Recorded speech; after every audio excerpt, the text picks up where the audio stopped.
Good Thanks, afternoon. Gloria. Good afternoon. This is Gloria Nelson with TUG, and it's my pleasure this afternoon to welcome Andy Weith and Brian Monday from ASW, along with Gord Crober from Kerr, who are going to be taking a dive into the new enhancement requests for Infor warehouse management systems. And without any further ado, Gord, I'm going to turn things over to you. Great, thanks, Gloria. Can everybody hear me okay? Sure can. All right. Yep. Great, Andy. Thanks for the check. Okay, so I'm working from home. If a young child chirps, that's what's going on. It's difficult times for all of us. Perhaps we have some other folks in a similar boat. But it's great to get together in this connected way. It was great to see all the faces at TUG Connects this year. Just want to advocate as much as I can if anyone's interested in joining the committee with the warehouse management network group. Please reach out to me via email or message or phone. Always interested in new ideas and some help, frankly. And it was great to get together in Dallas. Some of us actually did some great singing in Dallas. I wasn't one of them, but I wink, wink. There's some great singers within the organization, Members Inc. and throughout. So anyway, without further delay, I'm just going to flash up a little slide that Tony Kennedy was going around and showing of the ERS process during the TUG Connects session. So essentially, what happens is the ERS system is a way to get a voice into Infor to get changes made to the software. And it's now more important than ever in the web UI CSD world, you know, no mods and things like this. So what I really want to drive home is that it's important to get endorsements. If someone puts something on the system that can work for your company, please endorse it. There's also an acknowledgement that you're kind of good with it. It's not going to break anything at your company, but you know, you won't get a great benefit of it. Or there is a reject if you feel that someone's idea is going to cause difficulty, and you may speak to a bit of that later. The minimum number that we understand right now is 5 endorsements to get things to get a view. However, we understand that product managers are continuing to look at enhancement requests that are in the pipe. And as of end of May, really that's when the priorities and the roadmap and then the development of this stuff starts. So there's a bit of a deadline there. Good to get stuff into the system as I understand it. So that's really all I had. I'll say that Andy and Brian with ASW are going to go through this. They've done some testing on some of the ERSs that we went over the last time. So there's about 4 of those, I think, that they've got some updates on. And then there are about 5 or 6 new ones that have come up since it was, I look back on the note, I think it was January 9th, our last webinar on this. So without any more delay, I'll turn it over to you, Andy, and you can get us on the website. Super. And Gloria, you can just leave Gord as a presenter now. We'll turn it over to Brian. Or actually, no, pass to me. I'll continue the navigation. So I'm going to spend a few minutes continuing the high level approach to enhancement requests, how we get there, how we do all that stuff. And then again, our approach this time around was we want to do these. Your feedback was let's do these more frequently. We were only doing them quarterly, trying to get enough enhancement requests to go through a good webinar with everyone. But then we felt kind of rushed and we couldn't go through them in detail. So we're going to try and do them more frequently. There's less to go over, but like Gord said, we're going to go over some from last time that we kind of had questions and discussion about, and then did some testing and share our findings. And if there's enough time today, we'll try and do that on the fly, maybe with any questions that come up. Else we'll do the same thing when we meet. The plan is every other month we'll go over if there are 3 or 4 enhancement requests. We're like, that sounds weird, or I want to get some screenshots of that, or what have you. We'll do that research and have it prepped and ready to present for the next webinar. Start off with that and say, here's our findings from last time, and then dig into the new ones. So Again, feedback is always welcome. This is for you guys after all anyway, so we want to make sure that it is benefiting you the best that it can. I'm going to do a couple minutes on navigation, and then we'll turn over to Brian to show us the results from questions on the last webinar. So first we begin at where is this wonderful site? How do I get there? Right, so once you've logged into your Infor support site, Infor Concierge, there's familiar looking buttons if you're on web there, right? And familiar looking icons pop up. All this should look familiar. It's all consistent through web UI. And I'm going to click on the enhancement button here, and that's going to take me to this page. And this is where enhancement requests are available, right? So you're only going to see product lines and products in here that you are licensed for. So if you're currently not licensed for TWL and you log in and you say, oh, I don't see this enhancement request for TWL, that's why. You have to be licensed for the product. Once we're in here, where we want to be searching here is within this column right here, product. And I'm just going to put in TWL because we actually have 3 different buckets in here. Back before there was web UI, we had TWL total warehouse logistics in here, and that's where everything was. And then along the way, a second bucket got added for web UI specifically.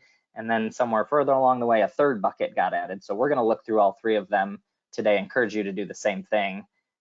But like Gord said, you're not going to get an enhancement request for version 6.1 GUI anymore. Enhancement requests are for the current versions and go forward plan for the software. Luckily for TWL, a lot of our recommendations and suggestions for improvement isn't really user interface related. It's the underlying functionality, or perhaps even functionality in the RF where the transactions are performed. And that really hasn't changed at all from version to version, the interface anyway. Okay, so we're going to search through here. That's our 3 TWL buckets. And then just some other navigation stuff. You see all these are blue here, which indicates that this is new to me. I've never looked at it. Once I click into that and review it, then it's going to go gray. So when we're searching for TWL today, I'm going to see which ones have I already read, which ones are new to me. This blue one at the top is the only one that's new to me. I've seen the rest of them. And pretty standard kind of website stuff. And then as Gord alluded to, I'm going to go into an old one. There's 3 options once we're in here, and we'll go through these in more detail. But we want to share it now so you can get on the site and follow along as we're doing this. We want you to come in. You're taking the time out today to follow along and listen on these. You might as well be in here to make your vote as well. So you get these 3 choices up at the top. Am I endorsing this, rejecting it, or acknowledging it? And as Gord said, I'm endorsing it if I think this is a good idea, if I want it pushed to the top, if I want the TWL product managers to put this into the software. I'm going to reject it if I think it's going to break something in my system, my process, right? That's not going to work for me. You're going to make life in my warehouse worse. Or I'm just going to acknowledge it saying, I've read this, seems like a good idea. It's not really something for us though, so I'm not helping push it to the top. I'm going to use my votes somewhere else to endorse another enhancement request or others. You can certainly endorse all of them, that's for sure. One other note here is Infor has suggested repeatedly to us that when we're filling this out, you're putting 3 buckets of information in here: the description, if there is a workaround, and a proposed solution. The majority of what you're providing should not be in this last bucket. It should be description. What is this doing to me? What problem is it creating? If there's a workaround, describing that.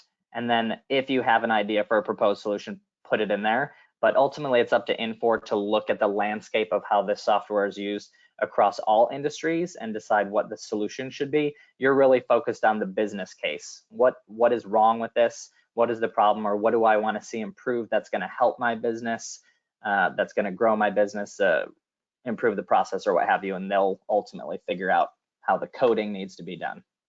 Okay. And lastly, which ironically it should be first, after you enter one of these, you create one, I mean, it's going to say, before you go and post this, there are some other enhancement requests that sound pretty similar to this. Are you sure you want to do that? So what we're encouraging folks to do is do a quick search ahead of time. And for TWL, there aren't that many, so it shouldn't take that long to look through or search. But search in there first, see if someone has already created something exactly the same or similar. You can add your suggestions to it. And the last thing I want to add about searching here is to ask for help, perhaps from the community on these things first. So what you're going to find out when Brian gets on here is I think we had 4 questions from last time on what these enhancement requests mean. And I believe all 4 of them, the functionality already exists, or there's at least a solution for it. And that's kind of the stuff we'd want to make sure we're taking advantage of with this community. If this is something we might just not understand how to do it and the software already does it or something like it, or there's at least a workaround out there, that information is shared with you. Yeah, and one more thing, I've got this other tab up here, and this is a TUG recommendation. After you put this in here, don't just wait until we have another webinar and cross your fingers that people are going to vote on it. Be sure to post it out to the TUG community site, right? Hopefully you're a part of this and are participating, but you can see right here, Rodney, who's on the TUG board now, is absolutely taking advantage. He's created enhancement requests for his company, has posted them out there explaining why, what the issue is. It'd be so much better if it did this, that, or the other. Includes a link directly to the enhancement request, so it's super easy for someone to click on it and go endorse it for him. Okay, and if you have any questions about signing up for the TUG community site, you can ask myself, you can ask Gord, you can ask Gloria, or anyone at TUG. All right, I think we're going to turn it over to Brian. He's going to go through our few enhancement requests from last time where we had some questions on what the enhancement request meant or what that functionality was. Take it away, sir. All right, thanks, Andy. I did unmute myself. I just want to check to see if my screen is visible and you can hear me. We can see you and hear you. Perfect. Okay, so starting with the enhancement request 48915, the reason for the enhancement request, when using the stock movement or replenishment screens in TWL RF, the system automatically moves or prompts to move picks from the from location to the to location if they exist. And the person that logged this said they've noticed this functionality does not seem to work when using the unplanned replenishment screen.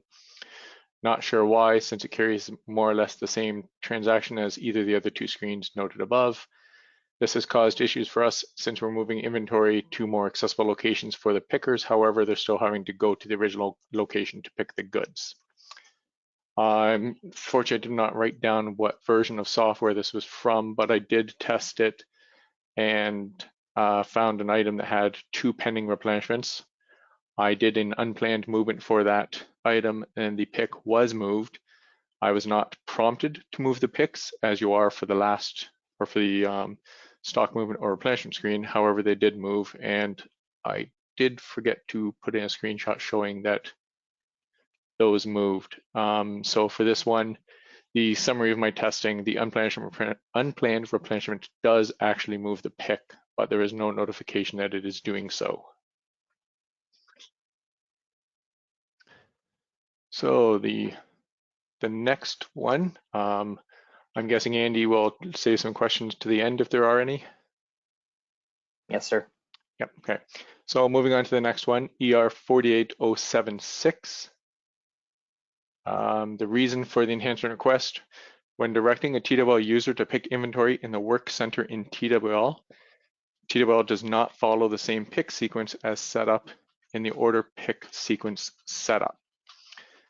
This is a big problem as it caused items to be picked from our retail space first, which should have been the last place to pick the inventory for kitting. To test this, I did create, split my screen. I did create a work order with several items on it, and I wrote down all the locations and pick sequence for those items.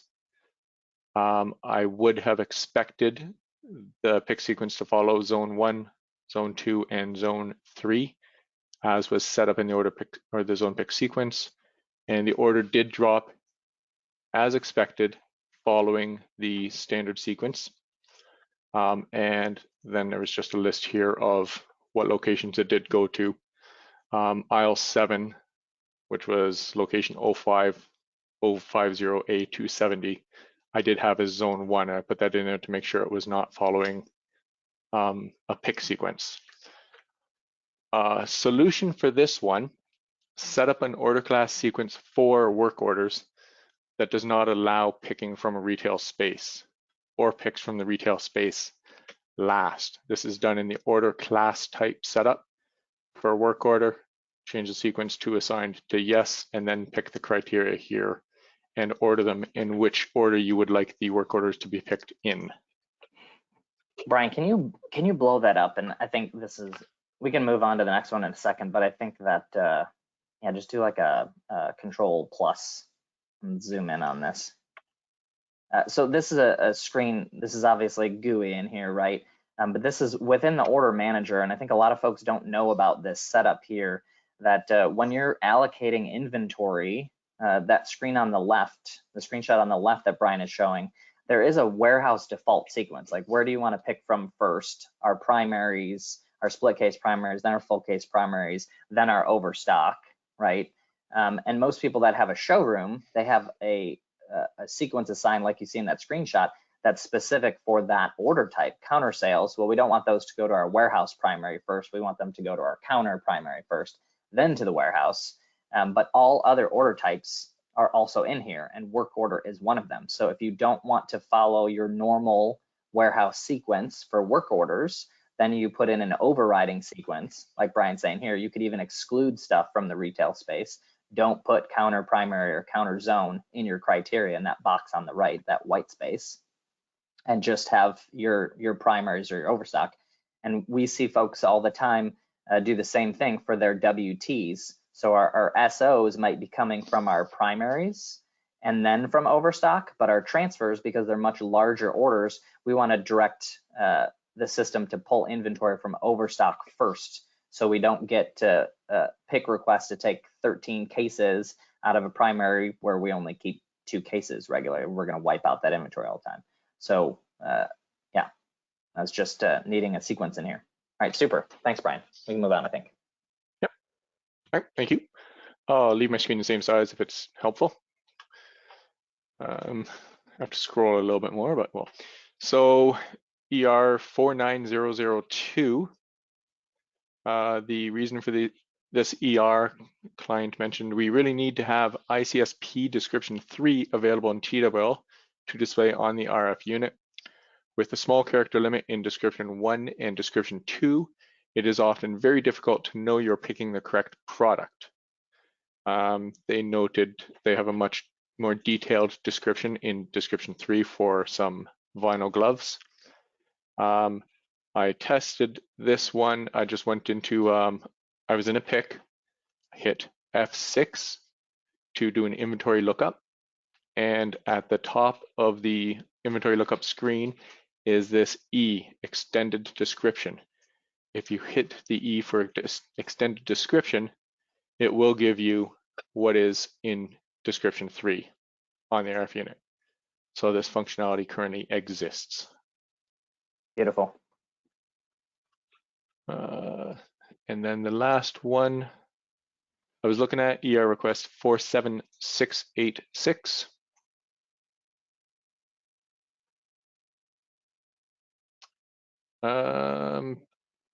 There it is right there, sorry. We have several instances where a salesperson will put an order with a certain ship via. They'll pick, pack, and stage the order for shipping. The customer calls and asks us to put the order in will call. We need to be able to unstage the entire order and change the carrier so we can accomplish this.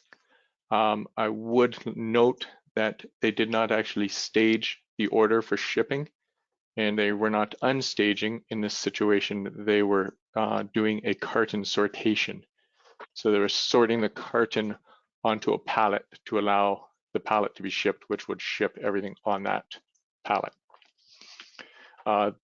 Moving on, the workaround, the only way they can accomplish this, that would be to change the ship via, is to move the individual items from the carton into a new carton. This has to be done one at a time, can be tedious if there are multiple items on the carton or multiple cartons.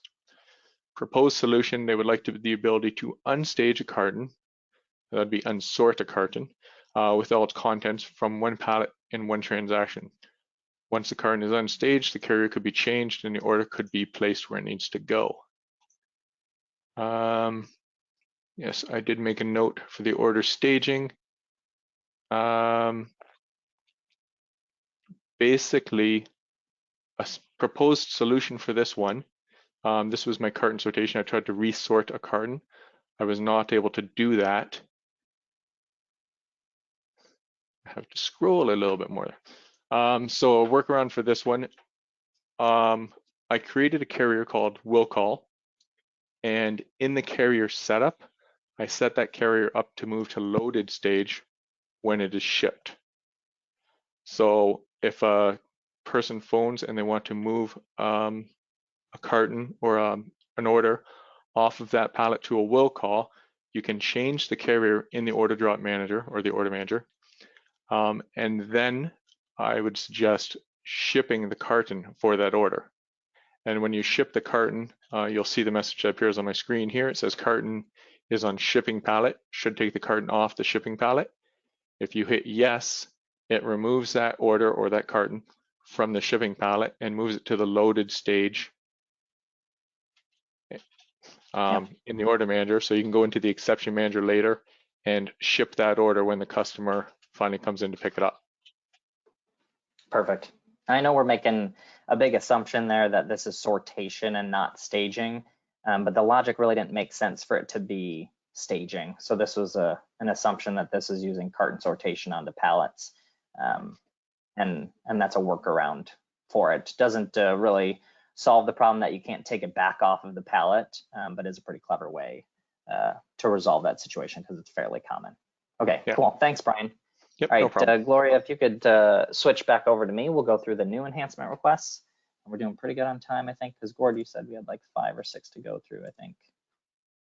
Yeah, there might be one more in one of the third bucket that I missed, but yeah, pretty close. Okay. And that was great, Brian, to see some of these. I would just add some of these things, and to Andy's earlier point, there are challenges that might not warrant a full enhancement request, and putting things out on the TUG forum with the WMS group might net you some great feedback on these kinds of things. It can be tough. I mean, screenshots are awesome to see what's going on. I learned something there new in, I won't admit to it because it will label me a total ignoramus, but one of the things that Brian showed was new to me. So that's pretty cool. Awesome. Cool. Okay. You can still hear me, hopefully, and now you can see my screen. I'm on the enhancement request. Are we good to go? Someone say yes. Yeah, that's great, Andy. I can see you. Okay. Looks good. Cool. All right. So we're in our first bucket here, Infor distribution, SX.e, TWL.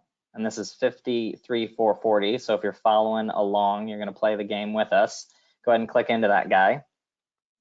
And we're going to go through the logic here. So Scott from Pilot Travel Centers has said we'd like to be able to search by product inside of TWL Drop Manager, TWL Order Drop Manager. Can you put a search field for product or item inside of the Drop Manager? And it has one endorsement right now. So I assume what this is referring to is, back in GUI, especially, there was a little preview window when you were looking at an order. You could see what the contents of the order were, and now that's an even bigger challenge in web or CSD. But there's really no search capability beyond header information to say, can I find orders in the Order Drop Manager, whether dropped or undropped by product? I can search for a customer or ship via or what have you. But if I want to see all the orders for a given product, I don't really have a good solution for that other than a custom report or a whole lot of manual effort, right? So I can get behind that.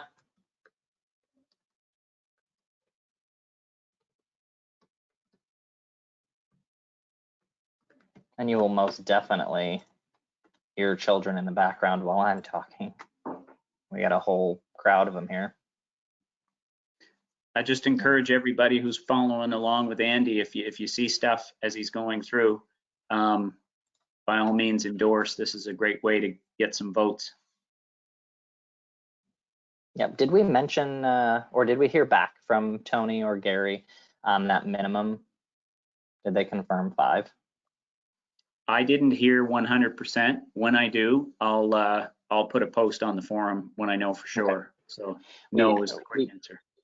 Okay. So our expectation, you see this column over here for endorsements for each one of these, is something along the lines of 5 endorsements is required. You can see there's only a handful of enhancement requests in there. We have put hundreds in over the years, and the process is if it doesn't hit the mark in a certain period of time, I think in 12 months or something like that, they're going to whack it from the list. So we need to get endorsements to get it promoted and accepted. Like Gord mentioned at the beginning, if a product manager is reviewing these and sees all of them, even though this only has 2 endorsements, if it's an incredible idea and they're like, yeah, that sounds great to add, it's going to help us sell this solution more, then they'll add it. But in general, if you don't hit that minimum number, they're going to get eliminated. All right, let's go through the next bucket here. 50913. This is from Transit. Gilbert, he's entered so many of these. Thank you so much for doing enhancement requests. Make auto drop as buttons. With switch to web, auto drop menu changed significantly. In GUI, basically, as you're building a rule, you say, if it's this equals this or is greater than that, so on and so forth, were all user-friendly buttons. So you knew what the commands were. Now you don't. You got to type it in, and you might not know what those are. You say not equals to. What's not equals to? Is it /= or is it what's called carets? No, that's the one above the 6. I don't even know. The greater than, less than, face to face. That's not equal to, right? I'm not a programmer. So yeah, can you give us our buttons back? Love it.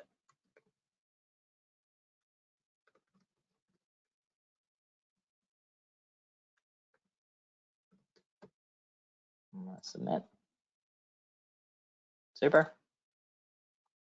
I don't know why I keep doing that when I can hit next, All right, one more in this bucket. 51198. One totally off base. 51186. Transit as well. Modify receipt works line by line. When someone needs to unreceive all lines, could be spending the afternoon doing that, right? What if I received a 100-line PO and I received it against the PO number or something like that? Can I get an undo all button? Fantastic. And we got a couple endorsements already. I'm going to add one to it.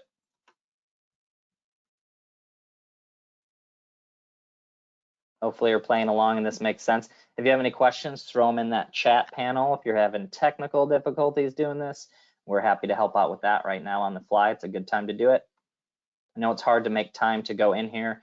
I absolutely intend to make time to come in here and review all of these, and inevitably it doesn't happen until this very day at this time.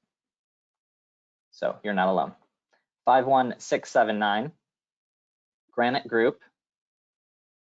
This is a little lengthy here, but purchase orders have a lot of lines. We receive multiple shipments, so on and so forth, and many people are receiving against them. In the end, right, we do all this stuff. If it's an ASN, we can't close it until we have received everything, right? Otherwise it messes up my ASN. I want a way to be able to partially close an ASN so I can have that inventory available to sell, because it's going to take me 3 more days to finish this receipt. Whether or not you agree with the logic behind the ASN being received in part, I think this is still pretty incredible functionality to consider. Not at all able to picture how this would work. Sounds like a big change, but also for those of you doing ASNs, you know how frustrating it is. You got 300 lines to receive on an ASN. No matter how many bodies you put at it, it might take you some time. That first item you received is not available to sell until the last item is received, which could be 72 hours later. Good stuff.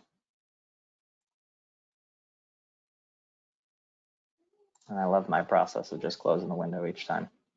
54188 is our last one.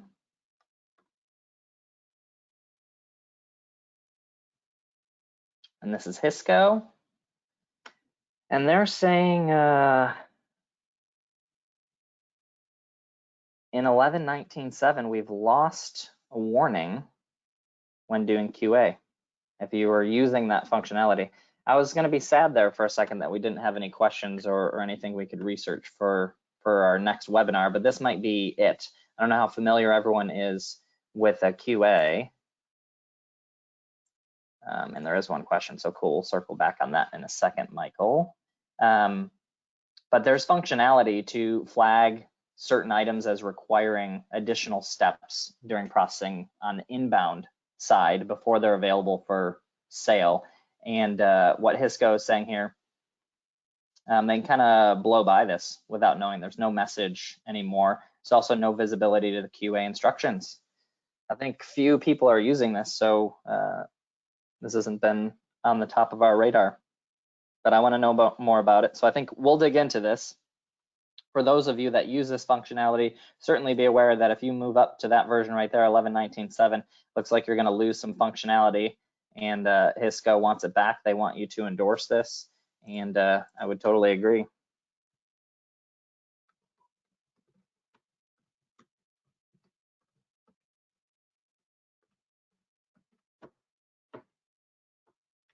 And I'm going to make that little note there, because if you consider what enhancement request means, and I'm poorly explaining this along the way, is, oh, this isn't working the way that I want it to, or this isn't working well. It's supposed to be taking something that works and improving it, right? So this is something that used to work and now doesn't work anymore. That doesn't sound like an enhancement request to me. That sounds like a software bug, should be reported to Infor as such. Hopefully they did that. Maybe they heard back, no, that's our intended functionality. Sorry that you lost that, but that's the name of the game. Put in an enhancement request if you want. But my point here is, don't lose sight that there are two different tracks to go down. Bug requests, reporting a bug, the software is not doing what it's supposed to be doing. And then enhancement requests, this functionality is fine, but I really want to do this, which is better. And Michael had a question, and I hit it, so let me bring it back. How do I do my little pop out? There it is. Cycle count coming from TWL doesn't do the math. TWL has 10, SX.e is 8. You will enter 8.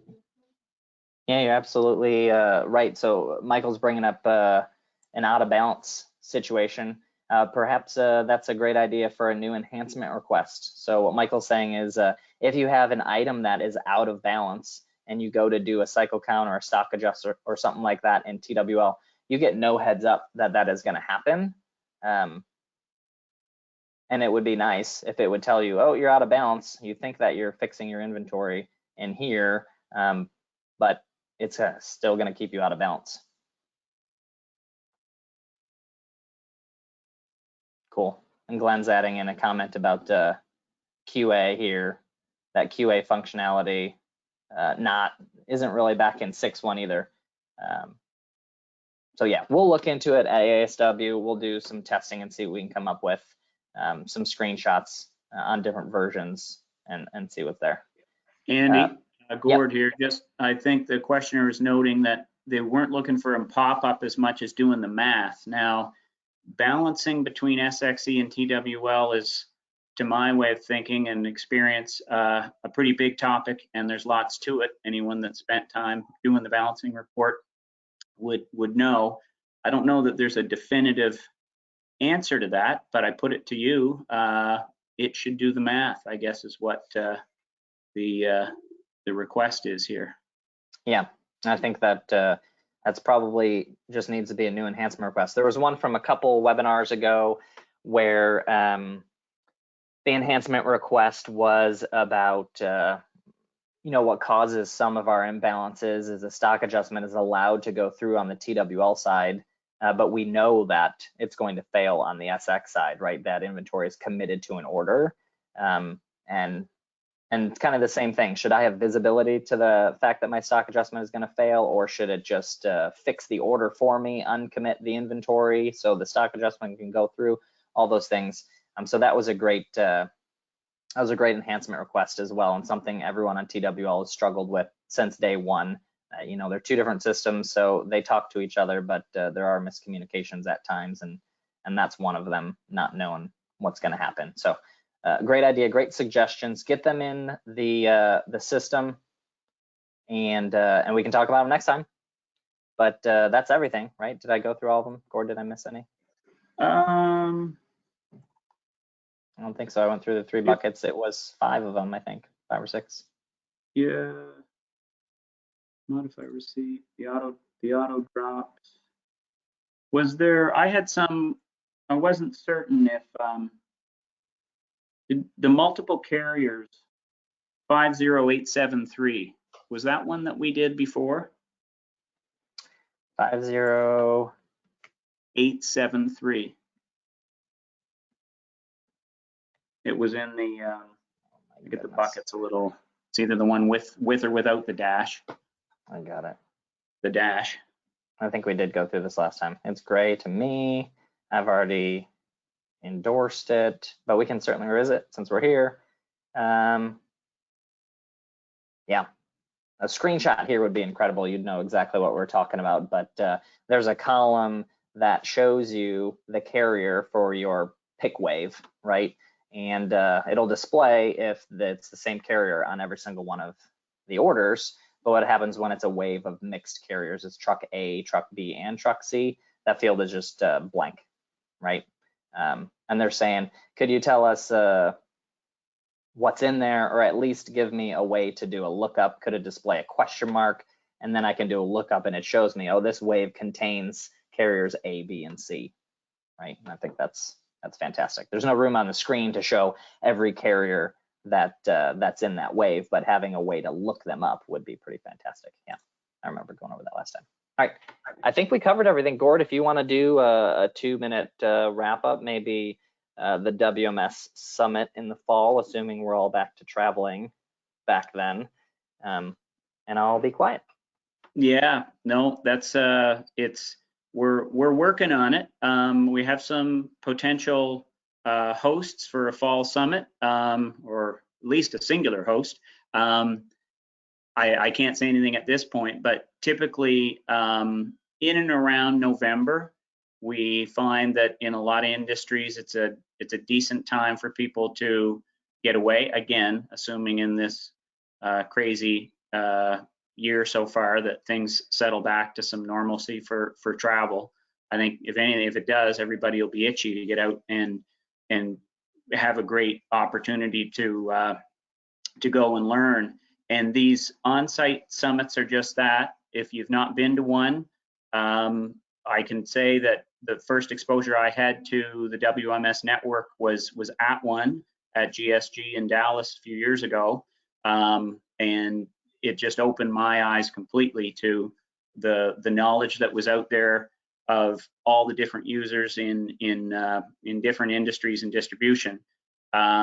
We get to tour a real warehouse, see real operations, RF guns in use, receiving procedures in use, cross-docking, cycle counting, methods for bin locating, and it's not just limited to the hardware and the software like the guns and the computers, but even forklifts, robotics, or automation anyway in material handling.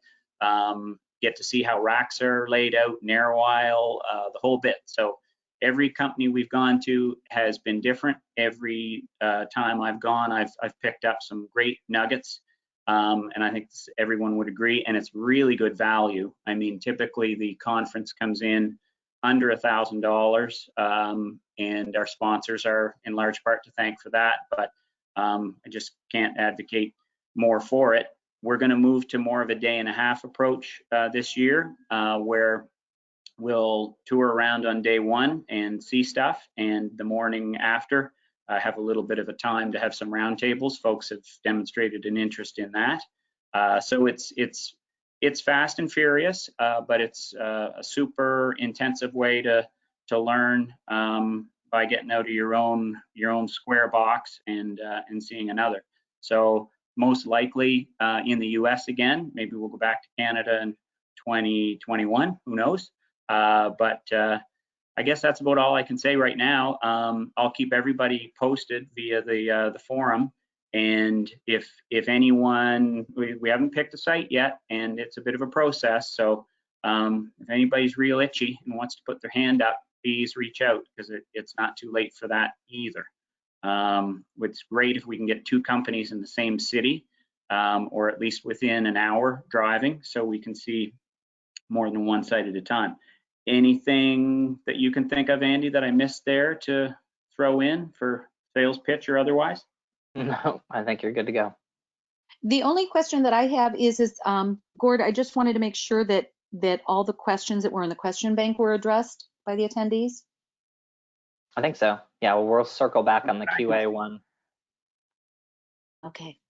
Well, gentlemen, as always, you've done a fine job. We'd like to thank everyone for taking time out of their day today to join us on this webinar, and we look forward to seeing you on the next one. And in the meantime, everyone stay well and be well.